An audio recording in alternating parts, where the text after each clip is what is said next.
Hello, welcome to another edition of the Pace Report. I'm Brian, Pace reporting live here at La Passion Rouge here in New York City. Tonight, pianist John Medeski's come full circle. In fact, this is the very venue, at least upstairs, the former Village Gate where Medeski Martin Wood was founded. And tonight, he's doing something that is really out of the box of his career. He has a brand new CD called A Different Time, which is on the Okeh Records imprint. And also in his 25 years in the business, this is John's very first solo CD. In fact, he plays solo piano for the whole entire album, and he plays a lot of his original compositions along with a Willie Nelson composition as well as the hymn His Eyes on the Sparrow. Tonight we sat down and talked about how important it was for him to record this coming out as his debut CD. 2, how it was important for him to play solo piano and record it for not only for himself but his music fans. And 3, we also talk about some of his very important musical influences ranging from Cecil Taylor to Oscar Peterson. So sit back, relax, and enjoy the sounds. Mr. John Medeski, live here at the Passion Rouge here in New York City.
John Medeski, this is just an honor just to be sitting down with you. I mean, first of all, this is a first of many sorts. One, this is the first solo album that you've ever recorded. And then 2, this is the first time, and you're the first artist that's coming out on Sony's Okeh Records.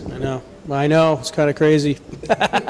I actually didn't even realize that it was going to be on the Okeh label when I talked to them. I just, because we've pretty much done everything independently, for a while now. And after I made the record, and realized what it was, I thought, wow, I'd really like to get some help, maybe getting this out to a different audience that I don't know how to reach, that for the MMW, Medeski Martin Wood audience, or the people that I, normally buy our stuff. I really feel like I'd like to see, because it's it's a more spacious and it's a different kind of record. So I talked to, Wolf, who's a friend, when he took over at Sony, and sent out a little email saying that Sony was doing creative music again. So that was exciting, first of all, that it's nice to know that they're coming back to that. But then when I heard it was okay, I was like, whoa, it's a big, those are big shoes to fill. So I don't know, I'm doing my best.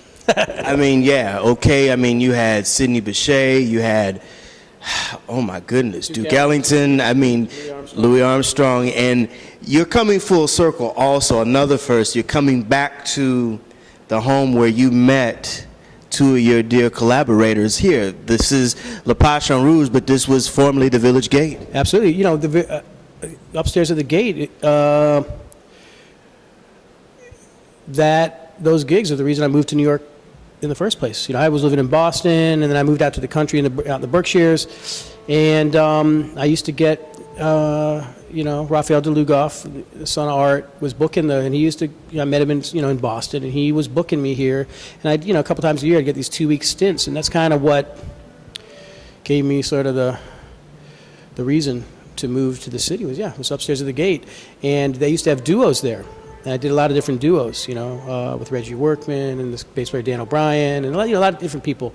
And then I met Chris, and Chris Wood did a couple, and they slowly started expanding and having drums. I mean, that was kind of a new thing up there. And then actually Chris Wood and I did it with a lot of different drummers, or a few different drummers. And when we got together with Billy, it was like a whole other thing. We felt it. So that's why we kept doing it. But yeah, it was right up here. It is right here. It's kind of like you coming full circle. I mean, the first CD, and I wanted to piggyback on something that we had just talked a little earlier about is, on this record, it's going to be kind of difficult for people to kind of fathom listening to spirituals and then you're doing some blues because you're so in the funk mode. But this is a very personal record in the sense that this is the type of music that you've been in love with all the time. Yeah, well, that's the thing is like I like a lot of different kinds of music, and I have been playing my whole life. Started out, on piano. It's my first instrument, and as a piano player, you play a lot of different kinds of music. Back in different, I've played it, everything, show music, big band. I would take any gig I could get. I would just say yes, and then if I didn't know how to do it, I'd figure it out before the gig. That was sort of my motto, and. So, and I played a lot of solo piano gigs growing up. That's what you do. As a piano player, you play cocktail hours, you play, in restaurants, background music, you play, there's endless things you can do. And so I did a lot of that, and I just love, I love the piano. The piano's an incredible instrument. And I don't know why I just never really felt like putting out a solo record. I've been so busy doing so many other amazing things, I never really made the time for it. But a lot of people have been encouraging me to do it, so finally I made the time, and made this record. And yeah, it's odd how it came out. I didn't expect it to come out the way it did. I recorded a lot of different stuff, but this particular set of music just felt like a record to me. It's all very gentle and spacious, and kind of moody, I guess. But yeah, that's a part of me too.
You know, there's some very special things about this solo project. One, you recorded it in a very, very special studio, but also your engineer kind of wanted you to get away from the Steinway, and you ended up recording it on another piano. Yeah, well, he had this piano there. It's called a Gaveau, which is an older era piano. Like, it's a piano, that's pre what we know today, the modern piano, like a Steinway, or there's lots of what we all know as a piano. It was sort of the era that maybe Chopin, I think, preferred. Chopin didn't actually really like the modern piano. People don't realize, Bach didn't see a piano till he was in his 70s. He wrote all his music for harpsichord and organ, and the piano that Mozart played was very different. And Beethoven, and I mean, by the time Chopin, it was later, Chopin was around. He liked, his favorite piano was this French piano called Pleyel, and the Gaveau was kind of in that. There was 3 French piano makers. It's in that realm. I've never played a Pleyel, and I've seen these pianos before. They always seem kind of doinky to me when I've tried them before. But I did a bunch of recording on a Steinway, because I'm a Steinway endorsed artist, and I love Steinways. And he kept saying, "You got to try this piano. It records incredibly. It's really magical." So at the end of the session, I sat down at this piano and I started playing it, and it was really something else. I mean, it's very hard to play because it requires a lot more control. But you also get a lot of nuance, and it's got this delicacy and this beautiful tone. So, and it sings in a different way, and the tuning's a little different. And so I started playing it, and the music that's on the record is sort of what came out. I played a few tunes that I have tried before on the regular piano. It just didn't work for me. There's something about this piano that, for me, enabled me to play more simply, and it worked without being corny. And or sounded like new age music or something like that. So when I went back and listened to all the stuff I recorded, the stuff just stood out. I liked the sound of it, so he was right.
Listening to this CD, also, I was picking up on that you were kind of wanting to go in the vein of Arthur Rubinstein, but I was also, when listening to this CD, I was also thinking about Glenn Gould and some of the solo piano work that he recorded throughout his career.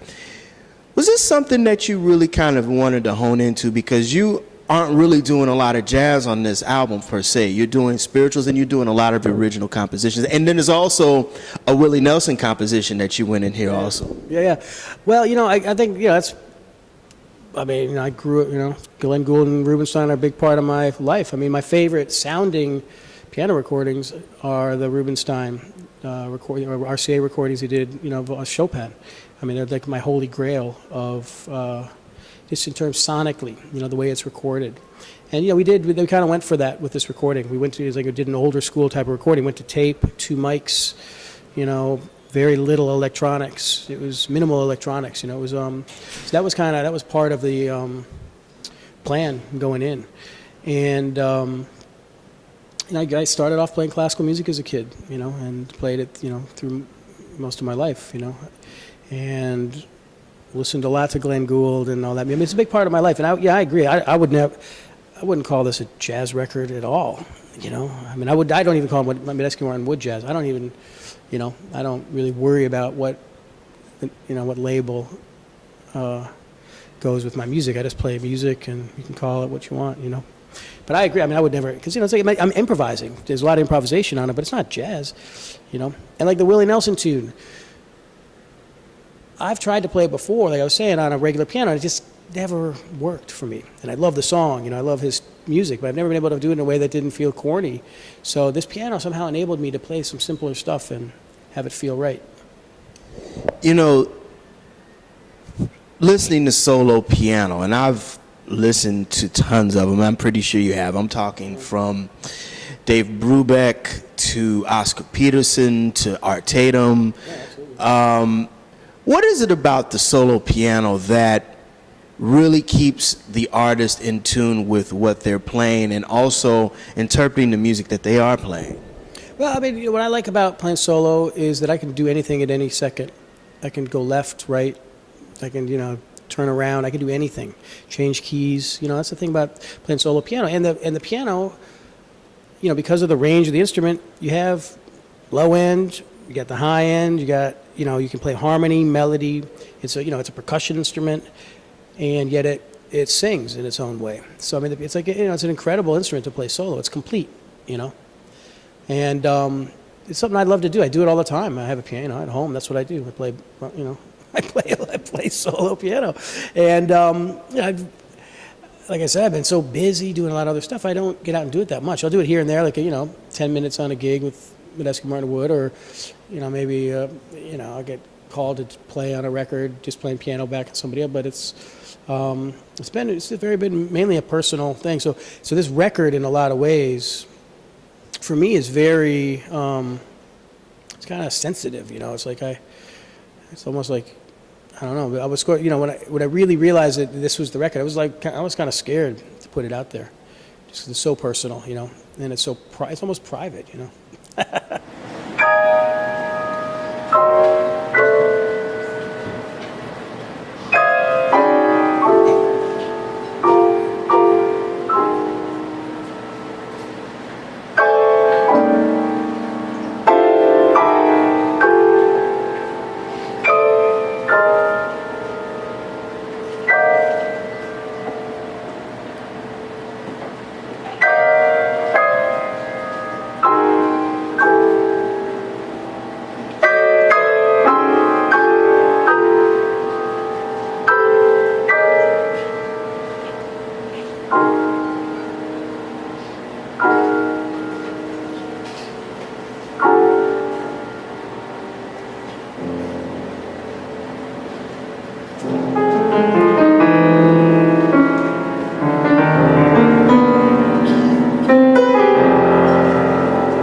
I understand that when you were a kid, just one of your friends got you into jazz music, and it was at the time you were pretty much studying classical piano. But how did you segue from learning the rudiments of classical music and kind of developing your style as an accomplished jazz pianist?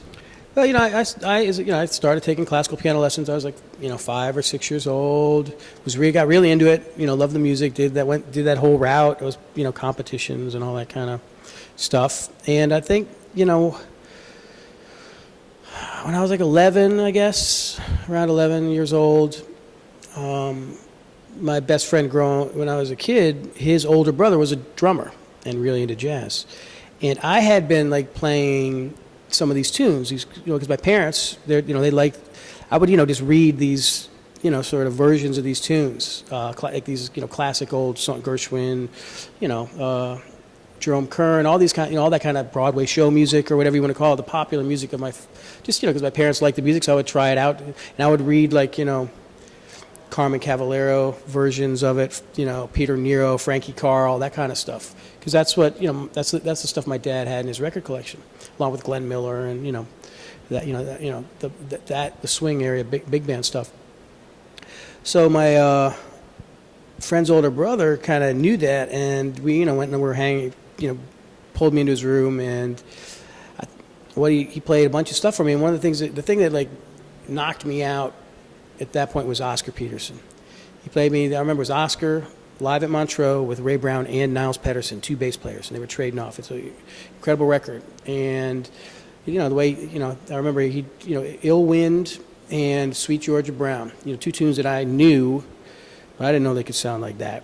And that was it. It was like, wow, it was so swinging, so soulful, so grooving. It was everything that I wanted to hear. And then I got really into it. I got really into jazz. And I think in that day I heard that record, Weather Report, Cecil Taylor. He played it was a whole bunch of stuff in the single day. And I just started getting into jazz. And I found a teacher. Grew up in Fort Lauderdale, Florida, and I found this jazz teacher, this woman named Lee Shaw, who's an incredible pianist, and she actually had been a student of Oscar's.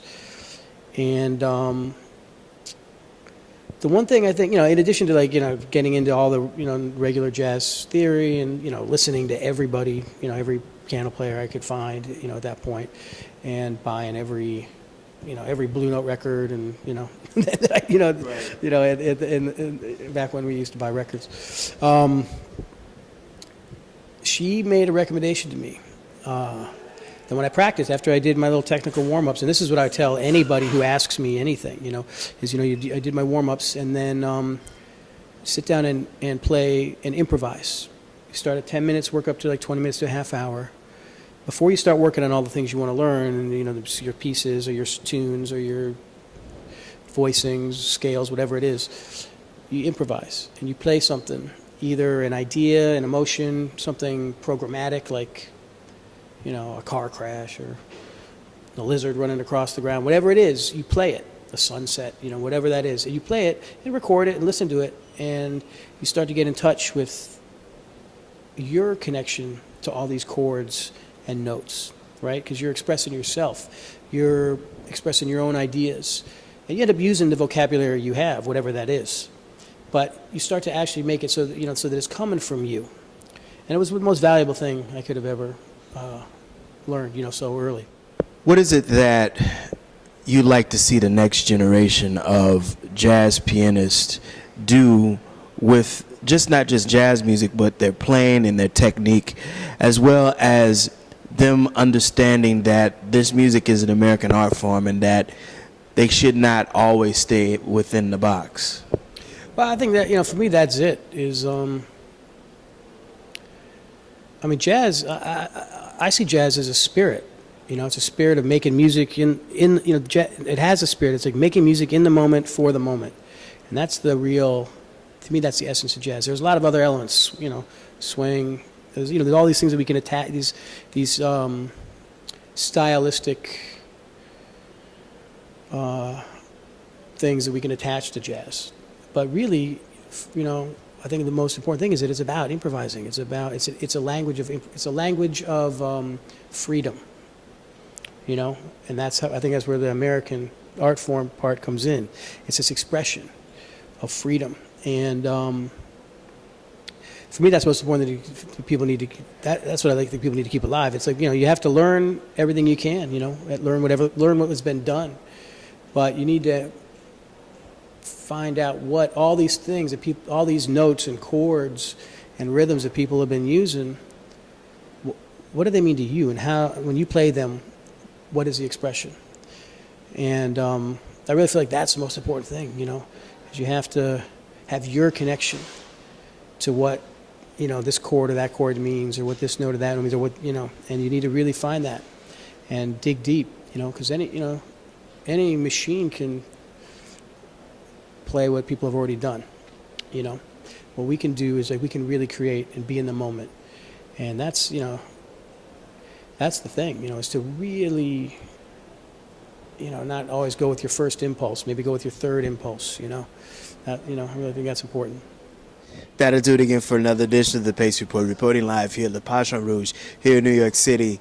I'd like to personally thank the talented John Medeski for his time, as well as the staff and management here at Le Pochon Rouge here in New York City. As always, please visit my website, www.thepacereport.com, for my weekly column as well as my past segments. Until next time, remember, if it's in the groove, it'll make you move. Till next time, peace.